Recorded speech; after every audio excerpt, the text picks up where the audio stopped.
നമസ്കാരം. ഇന്ന് നിങ്ങൾക്കേവർക്കും പ്രയോജനപ്പെട്ടേക്കാവുന്ന, നിങ്ങൾക്കേവർക്കും കൗതുകം തന്നെ ഉളവാക്കാവുന്ന ഒരു വിഷയവുമായിട്ടാണ് ഞാൻ വന്നിരിക്കുന്നത്. അത് ജാതക ആദേശം എന്ന ഒരു ശാസ്ത്രഗ്രന്ഥത്തിലെ 13-ാം അധ്യായത്തിൽ 32 ശ്ലോകങ്ങളിലായി വിവരിച്ചിട്ടുള്ള, ഒത്തിരി വിശാലമായി തന്നെ, കാരണം 32 ശ്ലോകം, ഒരു ശ്ലോകം 4 വരിയുള്ളതുണ്ട്, 6 വരിയുള്ളതുണ്ട്, 8 വരിയുള്ളതുണ്ട്. അത് എന്താ വെച്ചാൽ, ഒരാളിൻ്റെ ഒരു പുരുഷ ജാതകത്തിൽ അയാൾക്ക് പിന്നീട് ജീവിത പങ്കാളിയായി വരുന്നയാൾ എത്തരക്കാരായിരിക്കും എന്ന് ഇയാളുടെ ജാതകം കൊണ്ട് ഊഹിച്ചെടുക്കുന്ന ഒരു സൂത്രമാണ്. അതെല്ലാം അച്ചോട്ട് നമ്മൾ പഠിക്കേണ്ട കാര്യമല്ല. പ്രായോഗിക തലത്തിൽ നമുക്ക് അനുഭവേദ്യമായി വരുന്ന കാര്യങ്ങളാണ് ഞാനത് കോട്ട് ചെയ്ത് പറയാൻ ഉദ്ദേശിക്കുന്നത്. ഞാനിങ്ങനെ ഓരോ കാര്യങ്ങൾ പറയുമ്പോഴത്തേക്കും ഇന്ന ഗ്രന്ഥങ്ങളിൽ നിന്നാണ്, ഇന്ന സംഗതികളിൽ നിന്നാണ് ആചാര്യന്മാർ പറഞ്ഞു വച്ചിരിക്കുന്നതാണ് എന്ന് ഞാൻ പറയുമ്പോൾ അതിനൊരു കാര്യമുണ്ട്. ഈ വിഷയത്തെപ്പറ്റി എൻ്റെ ഒരു ഊഹമോ അഭിപ്രായമോ ഞാൻ പറയുന്നില്ല. അവർ പറഞ്ഞു വച്ചിരിക്കുന്ന കാര്യങ്ങൾ, അവർ എത്രയോ തലമുറകൾ അവരുടെ നിഗമനങ്ങളിലൂടെ പറഞ്ഞു വച്ചിരിക്കുന്ന കാര്യങ്ങൾ, അത് നിത്യജീവിതത്തിൽ പിന്നീട് അത് ആവർത്തിച്ചിട്ട് വരുന്നുണ്ടോ? ആവർത്തിക്കുമെങ്കിൽ, ഒരിക്കൽ സംഭവിച്ചാൽ പോരാ, നിരന്തരം ആവർത്തിച്ചു കൊണ്ട് ഇരിക്കുമെങ്കിൽ മാത്രമേ അതൊരു നിയമമായിട്ട് വരൂ. അപ്പോൾ അങ്ങനെയുള്ള കാര്യങ്ങളാണ് ഞാൻ ആ പുസ്തകത്തിൽ നിന്നും കോട്ട് ചെയ്ത് പറയാൻ ഉദ്ദേശിക്കുന്നത്. ഇത് സംഗതി നിങ്ങൾക്ക് ആകാംക്ഷയും മറ്റുമൊക്കെ ഉണ്ടാക്കുമെങ്കിലും എനിക്ക് ആകാംക്ഷ ഉണ്ടാകുന്ന കാര്യമില്ല. കാരണം ജീവിതത്തിൻ്റെ നമ്മുടെ ഗതി വിഗതികളെ നിയന്ത്രിക്കേണ്ടത് നമ്മുടെ ചിന്തകളും കർമ്മങ്ങളുമാണ്, മറ്റൊരാളല്ല. പലരും നമ്മുടെ ജീവിതത്തിലേക്ക് വരും പോകും എന്നുള്ളത് പോലെ തന്നെയാണ്. അത്രയും ലൈറ്റായിട്ട് നമ്മൾ കണ്ടാൽ മതി ഈ സംഗതികളൊക്കെയും. പക്ഷേ കേരളീയ ജീവിതത്തിൽ പലപ്പോഴും അങ്ങനെ പലർക്കും കാണാൻ കഴിയുന്നുമില്ല. നമുക്കപ്പോൾ വിഷയത്തിലോട്ട് വരാം. ഇതിപ്പോൾ ഞാൻ പറയാൻ ഉദ്ദേശിക്കുന്നത് പുരുഷ ജാതകത്തിൽ നിന്നും എടുത്ത് അയാളുടെ പങ്കാളിയായിട്ട് വരുന്ന ഒരു കാര്യമാണ്. മറിച്ച് സ്ത്രീകളുടെ കാര്യത്തിൽ വരുമ്പോൾ സ്ത്രീ ജാതക പ്രകരണം എന്ന് പറഞ്ഞ് മറ്റൊരു സംഗതിയുണ്ട്. അത് നമുക്ക് പഠിക്കാം. അവരുടെ ഈ ജാതകം നോക്കിയിട്ട് അവർക്ക് ജീവിത പങ്കാളിയായി ഏത് പുരുഷൻ വരാൻ, ഏത് കാറ്റഗറിയിലുള്ളത് വരാൻ സാധ്യതയുണ്ട് എന്ന് നോക്കി. അപ്പോൾ ഒരാളുടെ ജീവിത യാത്ര അനുഭവങ്ങൾ പരിശോധിക്കപ്പെടാൻ ആചാര്യന്മാർ ലഗ്നാൽ 12 ഭാവങ്ങളുണ്ടാക്കി. ഈ ജീവിതയാത്രയിൽ ഓരോ സംഗതികൾക്കും, ഓരോ ഭാവങ്ങൾക്കും ഭാവാധിപന്മാരെ കൊടുത്തു. എല്ലാ സംഗതികളും 12 ഭാവങ്ങളിലും ഈ 7 രാശികളുടെ കാരഗ്രഹത്തിലേക്കും കാരകത്വത്തിലേക്കും വിന്യസിക്കപ്പെടുന്ന അത്ഭുതകരമായ ഒരു ശാസ്ത്രം. നമ്മൾ ലഗ്നം കൊണ്ടാണ് എല്ലാ വിഷയങ്ങളും ചിന്തിക്കുന്നത് എന്ന് ഞാൻ പറഞ്ഞു കഴിഞ്ഞിരുന്നുവല്ലോ. നമുക്കിപ്പം ഒരാളിൻ്റെ ലഗ്നാൽ, വേറൊന്നും അല്ല നോക്കേണ്ടത്. ലഗ്നാൽ, ചന്ദ്രാൽ, ശുക്രാൽ, അങ്ങനെയൊക്കെ കുറേ കുത്തിത്തിരിപ്പുകൾ ഇതിൽ പിൽക്കാലത്ത് വന്നിട്ടുണ്ട്. അല്ല, ലഗ്നാൽ 7-ാം ഭാവം ഇടവലഗ്നമാണെന്നിരിക്കട്ടെ. ഇടവലഗ്നത്തിൻ്റെ 7-ാം ഭാവം, 7-ാം ഭാവപതി 7ആണ്. 7-ാം ഭാവം 2 രാശികളുടെ പോർഷനായിട്ട് വരും. എങ്കിലും 7-ാം ഭാവം വൃശ്ചികൻ രാശി എന്ന് വെക്കുക. വൃശ്ചികൻ രാശിയുടെയും തുലാൻ രാശിയുടെയും പോർഷനുകളോ അല്ലെങ്കിൽ ധനുരാശിയുടെ ഈ പോർഷനുകളോ ചേർന്നിട്ട് വരും. എന്നാൽ 7-ാം ഭാവാധിപൻ കുജൻ തന്നെ. പ്രധാന ശ്രദ്ധ പോകേണ്ടത് 7-ാം ഭാവം. 7-ാം ഭാവാധിപൻ ഇപ്പോൾ ഇതിൽ കുജനായി വന്നിരിക്കുന്നു. പിന്നെ ഒരാളെ കൂടെ അന്വേഷിക്കണം. ഭാര്യാകാരകൻ എന്ന് പറഞ്ഞാൽ ശുക്രനാണ്. വിവാഹകാരകനും ശുക്രനാണ്. 7-ാം ഭാവം, 7-ാം ഭാവപതി ശുക്രൻ. ഇവയിൽ ഏതെങ്കിലും ഒന്നിനെ, 7-ാം ഭാവത്തിനോ 7-ാം ഭാവപതി കുജനോ അല്ലെങ്കിൽ വിവാഹകാരകനും ഭാര്യാകാരകനുമായ ശുക്രനോ ശുഭഗ്രഹങ്ങളുടെ ബന്ധമോ 9-ാം ഭാവപതിയുടെ, ഇവിടെ 9-ാം ഭാവപതി ആരാണ്? ശനി. ശനി പാപനെന്ന് പറയും. എങ്കിൽ പോലും 9-ാം ഭാവപതി അത് പാപഗ്രഹമോ ശുഭഗ്രഹമോ ആരെങ്കിലുമായി കൊണ്ടുപോട്ടെ, ഇവരുടെ ഏതെങ്കിലും രീതിയിലുള്ള ബന്ധം ദൃഷ്ടി കൊണ്ടോ യോഗം കൊണ്ടോ വേണം എന്നുള്ളതാണ് ഒരു നിയമം.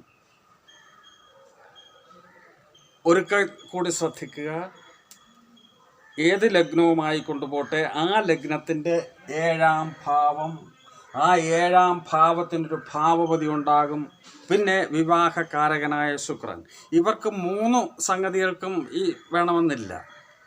ഇതിൽ 3-ൽ ഏതെങ്കിലും ഒന്നിന് ശുഭന്മാരുടെ യോഗമോ ദൃഷ്ടിയോ 9ാം ഭാവാധിപൻ്റെ യോഗമോ ദൃഷ്ടിയോ ഉണ്ടായിരുന്നാൽ അയാൾക്ക് വിവാഹിതനാകാം, ഭാര്യയുണ്ടാകും എന്ന് പറയുക. അപ്പോൾ ഒരാൾക്ക് വൈവാഹിക ജീവിതം സാധ്യമാകും എന്നതിൻ്റെ ലക്ഷണങ്ങളാണ് ആദ്യം ആചാര്യൻ പറഞ്ഞു വച്ചിരിക്കുന്നത്. അത് നമുക്ക് തൽക്കാലം വിശ്വസിക്കാം. പ്രായോഗിക ജീവിതത്തിൽ അങ്ങനെയൊക്കെ തന്നെയാണ് കടന്നു വരുന്നത്. ഇനി ഏറ്റവും രസകരമായൊരു കാര്യം, ഭാര്യ മരിക്കുന്നതിൻ്റെ കുറച്ച് ലക്ഷണങ്ങൾ പറഞ്ഞു വച്ചിരിക്കുകയാണ്. പക്ഷേ ഞാൻ പറയുകയാണ്, അത് നമുക്ക് വിശ്വസനീയമായി എടുക്കാൻ പറ്റുകയില്ല. കാരണം ഇന്ന ലക്ഷണങ്ങൾ, ആ ലക്ഷണങ്ങൾ ഞാൻ പറയുന്നില്ല, എപ്പിസോഡ് നീണ്ടുപോകും. ഇന്ന ലക്ഷണങ്ങൾ ഈ ഗ്രഹനിലയിൽ ഉണ്ടെങ്കിൽ ഭാര്യ മരിക്കും എന്നാ പറയുക. ഉടൻ മരിക്കുമെന്നോ പിന്നെ മരിക്കുമെന്നോ അല്ല പറയുക. അപ്പോൾ ഈ 89ാമത്തെ വയസ്സിലാണ് ഭാര്യ മരിക്കുന്നതെങ്കിലോ, ഭർത്താവ് ജീവിച്ചിരിക്കുക ഭാര്യ മരിക്കും, അത്ര തന്നെ. എന്നായിരുന്നാലും മരിക്കേണ്ടതല്ലേ. അപ്പോൾ ആ തത്വം ഒരിക്കലും നമുക്ക് സ്വീകരിക്കാൻ പറ്റില്ല. അടുത്ത് ഒരു നിയമം പറയുക. ഭാര്യ മരണത്തെപ്പറ്റി പല ലക്ഷണങ്ങൾ പറഞ്ഞു വെച്ചിട്ടുണ്ടെങ്കിൽ പോലും ഒരു ലക്ഷണം ഞാൻ പറയാം, വേറെ കൗതുകത്തിലേക്ക് വേണ്ടി. ഇതൊന്നും വിശ്വസിക്കണ്ട. ക്ഷീണിതനായ ചന്ദ്രൻ,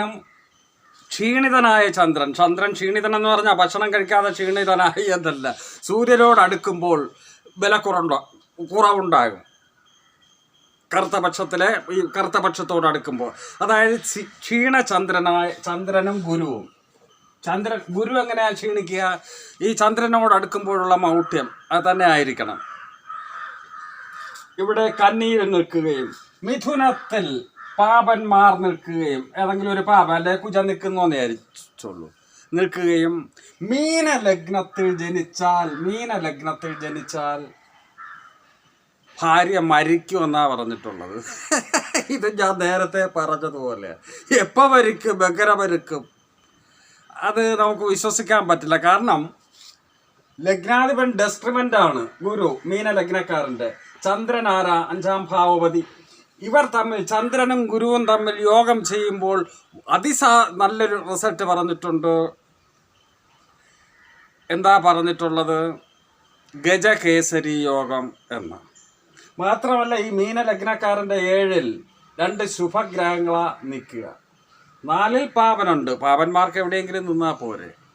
അപ്പോൾ ആ നിയമം ആപ്ലിക്കബിൾ അല്ല. ഇതൊക്കെ കണ്ട് നമ്മളതാണ് ജ്യോതിഷ പുസ്തകങ്ങൾ വായിച്ച് അതിലെ നിയമം കേട്ട് വെച്ചിട്ട് ആരുടെയും നിർദ്ദേശമില്ലാതെ നമ്മുടെ ജീവിതത്തിലെ ഗ്രഹനില എടുത്ത് സ്കാൻ ചെയ്യുമ്പോൾ നമ്മൾ ഡിപ്രഷനിലായി പോകാനുള്ള സാധ്യതയുണ്ട്. പാടില്ല. മുറി വൈദ്യൻ ആളെ കൊല്ലും. ഞാൻ ഈ നിയമങ്ങളെല്ലാം പറയുമ്പോൾ അത് നിങ്ങളുടെ ജീവിതത്തിലെ ഗ്രഹനിലയായിട്ട് സ്കാൻ ചെയ്ത് പേടിച്ചു പോകരുത്. സംഭവിക്കണമെന്ന് നിർബന്ധമൊന്നുമില്ല. ഇതിപ്പം ലഗ്നം ഏതുമായി കൊണ്ടുപോട്ടെ, ലഗ്നാൽ 7ാം ഭാവത്തിൽ ശനിയും ചന്ദ്രനും നിൽക്കുകയാണെങ്കിൽ അയാൾക്ക് വിവാഹ ജീവിതം ബുദ്ധിമുട്ടാണെന്നും, അഥവാ മനുഷ്യസാധ്യമായിട്ട് വിവാഹം കഴിഞ്ഞാൽ കുഞ്ഞുങ്ങൾ ഉണ്ടാകില്ല എന്നും ഒരു നിയമം പറയുന്നു. പക്ഷേ അവിടെയും ഈ ചന്ദ്രനും ശനിയും, ഈ ലഗ്നക്കാരൻ്റെ ഭാവാധിപൻ, ഏത് ഭാവാധിപൻ, ആ 7ലേക്ക് മറ്റ് ശുഭഗ്രഹങ്ങളുടെ ബന്ധമുണ്ടോ, ഇവർ നിൽക്കുന്ന ആ ഭാവാധിപന് ബലമുണ്ടോ, ഇങ്ങനെ മറ്റനേകം നിയമങ്ങൾ ചിന്തിക്കണം. ഒരു നിയമം കൊണ്ട് മാത്രം ഒരു റിസൾട്ടിൽ എത്തരുത്. ഇതൊരു നിയമമാണ്. പിന്നെ മകരലഗ്നക്കാരന് ഇവർ പറഞ്ഞു വച്ചിട്ടുള്ള നിയമത്തിൽ നിന്ന് വിരുദ്ധമായിട്ടൊരു കാര്യം പറയുന്നു. നമുക്കത് വിശ്വസിക്കേണ്ടി വരും. മകരലഗ്നക്കാരന് 7ാം ഭാവം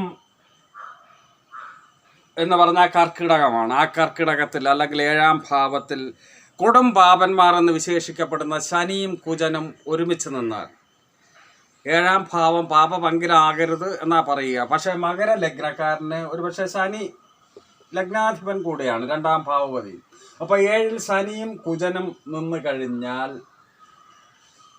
കാരണം കുജൻ ഇവിടെ 4-ഉം 11 ഭാവപതി കൂടെയാണ്. അത് കാരണമൊന്നും പറയുന്നില്ല, ഒരു നിയമം പറഞ്ഞു വെച്ചിട്ടുള്ളതേ ഉള്ളൂ. ഉത്തമയായ പാതിവൃത്യമുള്ള ഒരു സ്ത്രീ ഭാര്യയായി വരും എന്ന് വേറെ ഒരു ലഗ്നക്കാരനും ഇത് പറഞ്ഞിട്ടുമില്ല. അപ്പോൾ ഈ 7-ാം ഭാവം പരിശോധിക്കുമ്പോൾ ഓരോ ലഗ്നക്കാരൻ്റെ സംഗതിയും പരിശോധിക്കേണ്ടി വരും. ഞാൻ ഈ എപ്പിസോഡ് വൈൻഡപ്പ് ചെയ്യാനാണ് ആഗ്രഹിക്കുന്നത്. ശുക്രൻ ലഗ്നം ഏതുമായി കൊണ്ടുപോട്ടെ, ശുക്രൻ സൂര്യനോടോ കുജനോടോ യോഗം ചെയ്ത് ലഗ്നാൽ 5, 7, 9 5ഉം 9ഉം ത്രികോണഭാവമാണ്, 7 കേന്ദ്രഭാവമാണ് നിൽക്കുകയാണെങ്കിൽ ഭാര്യയ്ക്ക് അംഗവൈകല്യം ഉണ്ടാകാനുള്ളൊരു സാധ്യത ഉണ്ട് എന്നും. ബുധൻ അതൊരു നിയമമാണ്.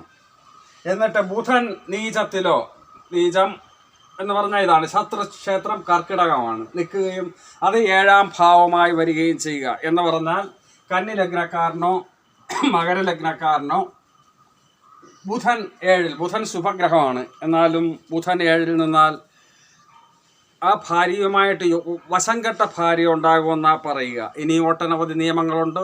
ഞാൻ കാച്ചിക്കുറുക്കി 1-2 എപ്പിസോഡ് കൂടെ അത് പറഞ്ഞ ശേഷം മറ്റ് വിഷയങ്ങളിലോട്ട് കടക്കാം എന്നാണ് ആഗ്രഹിക്കുക. കാരണം ഞാൻ ഇത് ജാതകാദേശം ഇത് തന്നെ കോട്ട് ചെയ്യാൻ കാര്യം, ഇതുമായി ബന്ധപ്പെട്ട് മറ്റ് പല പുസ്തകങ്ങളിലും ഇതുമായിട്ട് ചേർന്നുള്ള നിയമങ്ങൾ തന്നെയാണ് വരാഹമിഹിരാചാര്യൻ പോലും അല്ലെങ്കിൽ മറ്റ് ഗ്രന്ഥകർത്താക്കൾ പോലും എഴുതിയിരിക്കുന്നത്.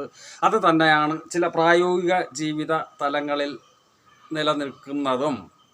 അപ്പോൾ ഇതെന്തിനാ നമ്മൾ 7-ാം ഭാവം പരിശോധിക്കുക എന്ന് നോക്കിയാൽ, ഒരാളിന് 7 തീരെ വശക്കേടാണെങ്കിൽ ഈ പൊല്ലാപ്പിന് പോകാതിരിക്കുക നല്ലത്. ഒരു രീതിയിലും സംഗതി ശരിയാവുന്നില്ല. നോക്കൂ, ശുക്രൻ 7-ൽ, ഒരു നിയമം കൂടെ പറയാം ഇത് പറഞ്ഞതുകൊണ്ട്, ശുക്രൻ 7-ൽ നിൽക്കുകയും, ഇപ്പം ശുക്രൻ ലഗ്നാൽ 7-ൽ നിൽക്കുകയും ശുക്രൻ്റെ ഇരുവശവും പാപഗ്രഹങ്ങൾ നിൽക്കുകയോ അല്ല എങ്കിൽ ശുക്രൻ്റെ 4-ലോ 8-ലുമായിട്ട്, അത് ശുക്രനെ കൊണ്ടാ ചിന്തിക്കുക, പാപഗ്രഹങ്ങൾ നിൽക്കുകയാണെങ്കിൽ ഉഗ്രൈഹ എന്ന് തുടങ്ങുന്ന ആ സംസ്കൃത ശ്ലോകത്തിൽ ആചാര്യൻ അടിവരയിട്ട് പറഞ്ഞിരിക്കുന്നു, അയാളുടെ ഭാര്യ കയറുകൊണ്ടോ തീ കൊണ്ടോ കെട്ടിടത്തിൻ്റെ മുകളിൽ നിന്ന് വീണോ കൊല്ലപ്പെടാൻ, മരിക്കപ്പെടാൻ എന്നല്ല പറയുക, കൊല്ലപ്പെടാൻ ഒരു സാധ്യതയുണ്ട്. അപ്പോൾ വിദഗ്ധനായൊരു ജ്യോതിഷി ഇയാളുടെ ഗ്രഹനില, കല്യാണം ആലോചിച്ചൊക്കെ വരുമ്പോഴത്തേക്ക് ഗ്രഹനില നോക്കുമ്പോൾ ജ്യോതിഷിക്ക് നിർദ്ദേശം കൊടുക്കാൻ കഴിയും, താങ്കൾക്ക് ഈ പരിപാടി വേണ്ട. തീർച്ചയായിട്ടും അങ്ങനെ പറഞ്ഞു കൊടുക്കുക തന്നെ വേണം. അതിനൊക്കെയാണ് ഈ ശാസ്ത്രം ഉപകരിക്കുക. പിന്നെ ഞാൻ ഇത് അല്പം സ്പീഡായി പോയി എന്ന് തോന്നുന്നു. എന്തെങ്കിലും സംശയം ഉണ്ടെങ്കിൽ കമൻറ്റ് ബോക്സിൽ ഇട്ടേക്കുക.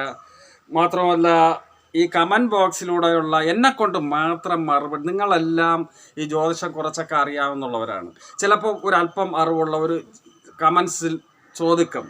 അപ്പോൾ നിങ്ങൾ തന്നെ ആ കമൻസുകൾക്ക് മറുപടി കൊടുക്കാൻ ശ്രമിക്കുക. അങ്ങനെ കൊടുത്തിട്ടുണ്ട് ആൾക്കാർ. അപ്പോൾ ഈ മറുപടി കൊടുക്കുന്നതിലും എന്തെങ്കിലും കുഴപ്പമുണ്ടെങ്കിൽ അത് ഞാൻ എപ്പിസോഡ് വഴി തിരുത്തി തരികയും ചെയ്യാം. എല്ലാ കമൻസുകൾക്കും ഞാൻ തന്നെ മറുപടി പറയണം എന്ന് വാശി പിടിക്കാതിരിക്കുക. അപ്പോൾ ജ്യോതിഷം കഴിഞ്ഞു. ഇനി നിങ്ങൾക്ക് വൈൻഡപ്പ് ചെയ്ത് പോകാം. ഇനി അപ്പോൾ അതിനു മുമ്പ് ഇതുവരെ ഈ വീഡിയോ ലൈക്ക് ചെയ്തിട്ടില്ലെങ്കിൽ ലൈക്ക് ചെയ്യുക, സബ്സ്ക്രൈബ് ചെയ്യാതെയാണ് വീഡിയോ കാണുകയെങ്കിൽ അതും ചെയ്യുക. എനിക്ക് പ്രധാനപ്പെട്ട മറ്റൊരു സംഗതി അറിയിക്കാനുണ്ട്. അത് ഞാൻ സാധാരണ രീതിയിൽ ആഴ്ചയിൽ 3 ദിവസമാണ് വീഡിയോ അപ്ലോഡ് ചെയ്തുകൊണ്ടിരുന്നത്. ചിലപ്പോൾ ഇനി കുറച്ച് കാലങ്ങളിലേക്ക് ഈ തിങ്കളാഴ്ചത്തെ ശാസ്ത്രീയ പഠനം മാത്രമേ ഇങ്ങനെ ഉണ്ടാവൂ. വെള്ളിയാഴ്ച ദിവസം ഞാൻ പലരുടെയും ജാതകം ഒരല്പം മുന്നോട്ട് കടന്നിട്ട് ഗ്രഹനില സ്കാൻ ചെയ്യുന്ന ഒരു പരിപാടി, പ്രതിഭകളെ, ഭിക്ഷക്കാരുടെ, ജീവിച്ചിരുന്നവരെ, അവർ എങ്ങനെ എന്തുകൊണ്ടായി എന്ന് കാര്യകാരണം പറയുന്ന എപ്പിസോഡുകൾ, അത് ഞാൻ തീരുമാനിച്ചിരിക്കുന്നത് പെയ്ഡ് പ്രോഗ്രാം ആക്കാമെന്നാണ്. കാരണം പലരും അങ്ങനെ ചെയ്യുന്നുണ്ട്. അത് എന്ന് പറഞ്ഞാൽ മാസം ഒരു നിശ്ചിത ഫീസ്, വലിയ ഫീസൊന്നും ആവില്ല, താല്പര്യമുള്ളവർ അതിലോട്ട് കടന്നാൽ മതിയല്ലോ. ഞാൻ വളരെ കുറഞ്ഞ ഫീസ്, മാസം 100 അല്ലെങ്കിൽ അതിനുമായിട്ട് ബന്ധപ്പെട്ട ഒരു ഫീസ് ഇടും. ആ ഫീസ് പെയ്ഡായിട്ട് അടയ്ക്കുന്നവർക്ക് മാത്രം ഈ വീഡിയോ യൂട്യൂബിലൂടെ അത് മാസം 4 വീഡിയോ ഉണ്ടാവും. തീർച്ചയായിട്ടും എൻ്റെ വാചകമടി അതിലുണ്ടാവുകയുമില്ല. കണ്ടംറ്റ് മാത്രം, എന്ത് കാര്യം പറയുന്നോ ആ ജ്യോതിഷത്തിലെ കണ്ടംറ്റ് മാത്രം കൃത്യമായിട്ടും കാശ് മേടിച്ച് ചെയ്യുന്നത്, വാങ്ങിക്കൊണ്ട് ചെയ്യുന്നത്, ഒരാളിനോടെങ്കിലും കാശ് വാങ്ങിച്ച് ചെയ്യുന്നത് കൊണ്ട് തന്നെ ഇതിപ്പം തിങ്കളാഴ്ചത്തെ വീഡിയോ ആളുകൾ കാണുന്നത്, പബ്ലിക്കാക്കുന്നത് കാശ് എനിക്ക് യൂട്യൂബിലന്ന് കിട്ടുമല്ലോ. അല്ലാതെ നമ്മൾ വ്യക്തിപരമായി കാശ് വാങ്ങി ചെയ്യുമ്പോൾ അതിൻ്റെ ഉത്തരവാദിത്വം കാണിക്കണം. കൃത്യമായിട്ടും എല്ലാ വെള്ളിയാഴ്ചയും വൈകുന്നേരം മുമ്പ് ഞാൻ വീഡിയോ ഇതുവരെ അപ്ലോഡ് ചെയ്തിട്ടില്ല. അപ്ലോഡ് ചെയ്ത് ലോക്കായിട്ട് ഇട്ടിരിക്കുന്ന ആ സമയം വരുമ്പോൾ ഞാൻ ഈ എപ്പിസോഡിലൂടെ അറിയിക്കുന്നതുമാണ്. അപ്പോൾ മറ്റൊരു സംഗതി, ഇനി ജ്യോതിഷ വർത്തമാനം കഴിഞ്ഞു. എനിക്കും ഇനി എന്തെങ്കിലും പൊതുവായ എന്തെങ്കിലും പറയണ്ടേ? അത് ചെറിയ നിമിഷങ്ങളിലൂടെ പറഞ്ഞ് എപ്പിസോഡിൽ നിന്ന് ഞാൻ പോകാം. ഞാൻ നിരന്തരമായി എല്ലാ വീഡിയോകളിലൂടെയും മിക്കവാറും എല്ലാ സംഗതികളിലൂടെയും ഫിലോസഫിക്കലായിട്ട് പറയുന്ന വർത്തമാനങ്ങളുടെ ആ സംഗതി തന്നെയാണ് ഞാൻ ഇപ്പോഴും പറയുന്നത്. കാരണം ഇന്ന് നമ്മുടെ കേരളീയ ജീവിതത്തിലായിരുന്നാലും കുഞ്ഞുങ്ങളെ വളർത്തുന്നതിൽ അല്ലെങ്കിൽ അവർക്ക് മാർഗനിർദ്ദേശങ്ങൾ കൊടുക്കുന്നതിൽ മിക്കവാറും എല്ലാ മാതാപിതാക്കളും പരാജയമാണ്. ഒരു ശരാശരി ഒരു നരച്ച ജീവിതം നയിക്കാൻ വേണ്ടി പഠിച്ചിട്ട് റാങ്കുകൾ വാങ്ങുക, എന്നിട്ട് ആരുടെയെങ്കിലും കൂലിക്കാരനായി ഏതെങ്കിലും കമ്പനിയിലോ അല്ലെങ്കിൽ മൾട്ടിനാഷണൽ കമ്പനികളിലോ അല്ലെങ്കിൽ സർക്കാരിൽ തന്നെയോ പോവുക. നോക്കൂ, ജീവിതത്തിൽ പ്രതിഭ തെളിയിച്ചിട്ടുള്ള ആരും കൂലിക്കാരായിട്ടില്ല. സർക്കാർ ഉദ്യോഗസ്ഥരെയും ഞാൻ കൂലിക്കാരനായിട്ടാണ് കാണുന്നത്. കാരണം അവർക്ക് കാശ് തികയില്ല. IAS പണി ഞാൻ പറഞ്ഞിട്ടുണ്ടല്ലോ, IAS പണി നടത്തി ഏറ്റവും വലിയ ശമ്പളം വാങ്ങിക്കൊണ്ടിരുന്നവന് പോലും തൻ്റെ ജീവിത ആവശ്യങ്ങൾ നിർവഹിക്കാൻ പറ്റാതെ സ്വർണ്ണക്കള്ളക്കടത്തിനും മറ്റ് അനധികൃത കാര്യങ്ങൾക്കും പോകേണ്ടി വന്നു. അത് പാടില്ല. സമൂഹത്തിൽ പ്രതിഭ തെളിയിച്ചിട്ടുള്ള അല്ലെങ്കിൽ ആകാശങ്ങളുടെ വിസ്മയങ്ങളിലേക്ക് പറന്നു നടന്നിട്ടുള്ള ജനവിഭാഗങ്ങളിൽ വളരെ ചുരുക്കം 100% 1-2% മാത്രമേ ഉള്ളൂ. അതുപോലുമില്ല. അതിൽപ്പെട്ടതിൽ കുറച്ച് പേര് കലാകാരന്മാരാണ്, മികച്ച കലാകാരന്മാർ, മികച്ച സാഹിത്യകാരന്മാർ, സ്പോർട്സ് രംഗത്ത് ചെയ്യുന്നവർ. പക്ഷേ ഈ 3 ഐറ്റവും നമുക്ക് ജന്മന നമ്മുടെ കുഞ്ഞുങ്ങൾക്ക് ഉണ്ടാകണം എന്ന് നിർബന്ധമില്ല. പക്ഷേ വേറൊരു വിഭാഗമുണ്ട്, സംരംഭകത്വം. മറ്റുള്ള പ്രതിഭകളുടെ അധ്വാനം വിലക്ക് വാങ്ങി മറ്റുള്ളവരെ കൊണ്ട് പണി ചെയ്യിക്കുന്ന ഒരു സംഘാടകത്വം. നമുക്കറിയാമല്ലോ, 8ാം ക്ലാസ് പോലും പാസ്സാകാത്തവനാണ്. ആയിരക്കണക്കിന് വിമാനങ്ങൾ നമ്മുടെ തലയ്ക്ക് മീതെ പറത്തി നടത്തുന്ന 450 കമ്പനികൾക്ക് ഒറ്റക്ക് നേതൃത്വം കൊടുക്കുന്ന എൻ്റെ ആരാധ്യ പുരുഷനാണ് ഇംഗ്ലീഷുകാരനായ റിച്ചാർഡ് ബ്രാൻസൺ. 8ാം ക്ലാസ് കഴിയാത്തവൻ രാജ്യാന്തര യാത്രകൾ നടത്തി അവൻ മറ്റുള്ളവരുടെ ജീവിതത്തിനും തനിക്കും പ്രകാശമാനമായ ഒരു നയിക്കുമ്പോൾ നമ്മുടെ കുഞ്ഞുങ്ങൾ എവിടെയെങ്കിലും എന്തെങ്കിലുമൊക്കെ പഠിച്ച് പോസ്റ്റ് ഗ്രാജുവേഷനൊക്കെ കിട്ടി 30-35 വയസ്സായിട്ട് ഇപ്പോഴും അച്ഛനമ്മമാരുടെ കീഴിൽ നിന്ന് അവരുടെ ഭക്ഷണവും കഴിച്ച് ജീവിക്കുന്ന തൊഴിലില്ലാത്ത ഒരുപാട് പേരെ കൊണ്ട് വീർപ്പ് മുട്ടി നിറയുന്ന, അവർക്ക് അവരുടെ ജീവിതം മാത്രമല്ല ഭാരം, അവരുടെ മാതാപിതാക്കൾക്ക് ഒരു ഭാരമാണ്. ഞാൻ എല്ലാ പേരോടും പറയുന്നു, 22 വയസ്സ് കുഞ്ഞുങ്ങൾക്ക് വിദ്യാഭ്യാസം കൊടുക്കുക. അവർ ആഗ്രഹിക്കുന്ന അവരുടെ ടേസ്റ്റിനനുസരിച്ച് പിന്നെ അവരെ അവരുടെ ആകാശങ്ങളിലേക്ക് വലിച്ചെറിയുക. നിരവധി തവണ ഇത്തരം ആശി തലയ്ക്ക് വെളിവുള്ളവനെല്ലാം ഇത് തന്നെയാണ് പറഞ്ഞുകൊണ്ടിരിക്കുന്നത്. പക്ഷേ നമ്മൾ കേൾക്കുന്നില്ല. നമുക്കൊരു സേഫ്റ്റി സോൺ, എങ്ങനെയെങ്കിലും കഞ്ഞി കുടിച്ച് പോയാൽ മതി, എങ്ങനെയെങ്കിലും പട്ടിണി കിടക്കാതെ കഞ്ഞി കുടിച്ചു പോകണം. അതല്ലല്ലോ ജീവിതം അവനവൻ്റെ ഇഷ്ടങ്ങൾക്കനുസരിച്ചും അവനവൻ്റെ പ്രതിഭക്കനുസരിച്ചും ജീവിക്കേണ്ടതാണ്. അപ്പോഴത്തേക്കുമാണ് ഒരു ജീവിതം മുന്നോട്ട് നയിക്കുക. നമുക്ക് ചിത്രം വരക്കാൻ അറിയാവുന്ന ഒരു കുട്ടിയെ പിടിച്ച് അവൻ്റെ ചോക്കും പെൻസിലും വാങ്ങി വച്ചിട്ട് പഠിക്ക് എന്ന് പറയരുത്. അവന് ചിത്രം വരയ്ക്കണമെങ്കിൽ അവൻ്റെ ഇഷ്ടത്തിനനുസരിച്ച് അവൻ വരച്ചോളും. പാടുകയാണെങ്കിൽ പാടും, ആടുകയാണെങ്കിൽ ആടും. ഇതൊക്കെ ജീവിതത്തിൽ ഉള്ളതാണ്. പഠിത്തം, പരീക്ഷ എഴുത്ത്, ഏതെങ്കിലും ഒരു ജോലി, കാലത്തെ ഓഫീസിൽ പോവുക, വൈകുന്നേരം വീട്ടിൽ വരിക, കിടന്നുറങ്ങുക. ഇതാണോ ജീവിതം? അല്ല. ആകാശങ്ങളിലേക്ക് പറക്കാൻ പര്യാപ്തമായ വിദ്യാഭ്യാസം കൊടുത്ത കുഞ്ഞുങ്ങളെ നിങ്ങളുടെ അടുക്കൽ നിന്ന് വലിച്ചെറിയൂ. നന്ദി, നമസ്കാരം.